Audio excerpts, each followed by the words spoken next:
Hello everyone and welcome to today's video. My name is Stephanie and I'm blind and I do not have a guide dog, but I do have this. It's the white cane that you're looking at. And so I do use the white cane.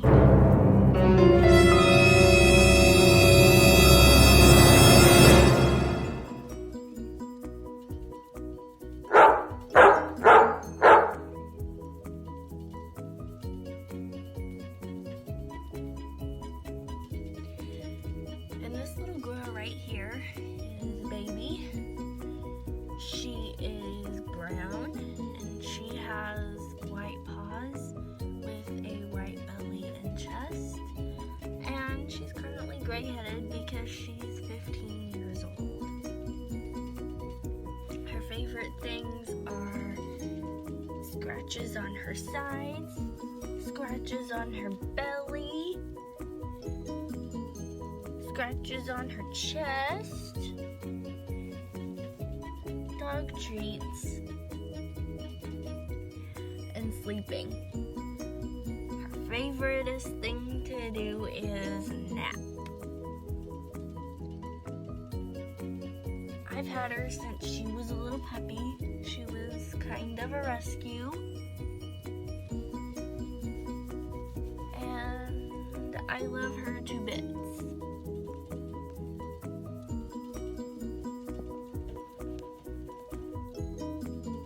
So join me and Baby as we show you what it's like living as a blind person. Okay, fine, so it's just me, but Baby's tagging along. Sometimes.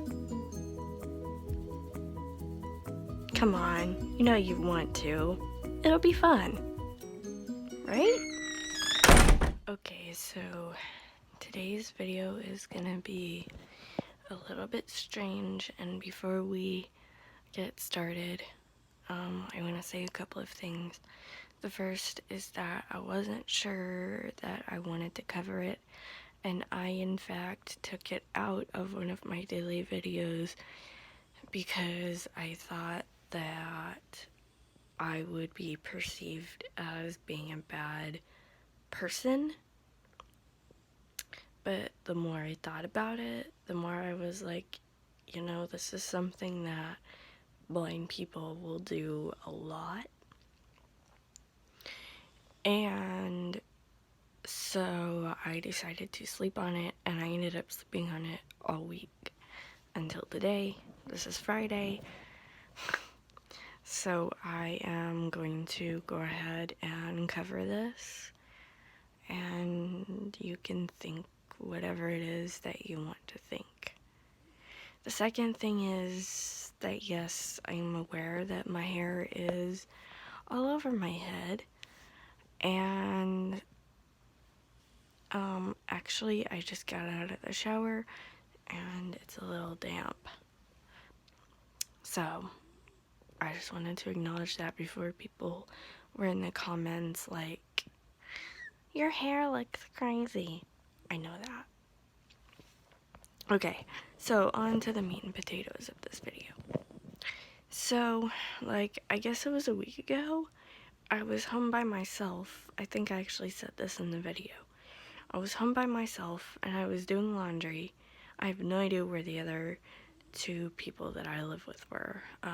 And they're my Uncle Larry and my cousin. And so they basically left me home alone with all these animals. Because my cousin has a dog and a cat, my uncle has a dog, and I have a dog.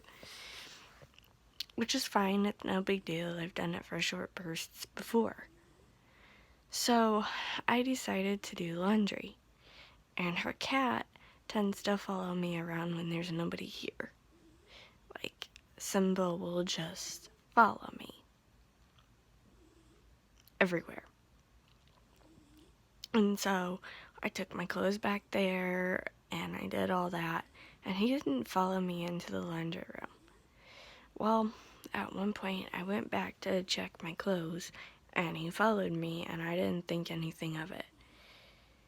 And we have, okay, we had a really bad mouse problem a few months ago. We live out in the country, so we get these little bitty field mice.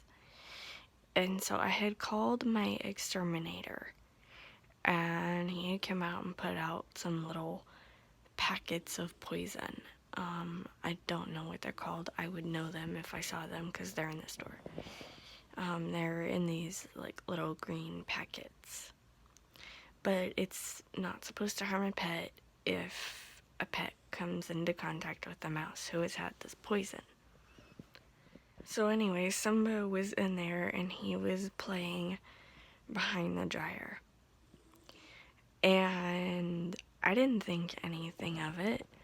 And I told him to get out from behind the dryer because I knew that there was mouse poison in there. But I didn't know where it was specifically in the laundry room. And I walked out of the laundry room and I was going back to my room. And there was a hallway. And I kicked something.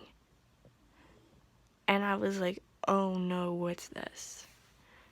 And so I bent down and somebody was playing with it. And I was like, what's that? And I picked it up and I was like, oh no. Oh no, he has gotten hold of mouse poison, and I didn't ask if it was safe for pets to consume. I didn't ask that. And now I'm here by myself, and then I was like, well, maybe it's not mouse poison. I'll just watch him. So I threw it away, but then I was like, well, I want to make sure it's mouse poison. So I set it on the counter with the intent of asking either my uncle or my cousin when they came home. And so I watched him for the next few hours, and nothing bad happened. I mean, he meowed and was his usual playful self. And my cousin came home, and I asked her, and she was like, yep, that's mouse poison. And so I was like, so there's this story. And the thing that scared me was that this could have been a real emergency. And my phone does not work in this house. I have the ability to make phone calls, but I have to leave this house and go into town in order to make a phone call. I can't just sit at the kitchen table and make a phone call. So had this been a real emergency, I don't even want to think about it. It's really super scary. But I just wanted to tell this story because this could happen to anyone. Especially I feel that it could happen to a blind person because unless you're asking specific questions, you don't know where things are placed. I didn't know where this was placed. I just knew that it was placed in the laundry room.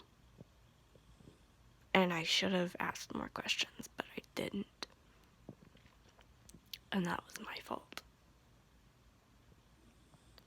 So I know that this doesn't sound like a living blind video, but it kind of is.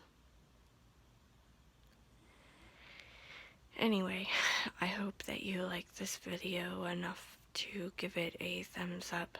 Subscribe if you're brand new. Ring that notification bell. Make sure it's set to all notifications. Leave a comment if you have something to say. I take ideas, questions, suggestions for these videos. Like my Facebook page and follow me on Twitter. Both of these are Steffi2010.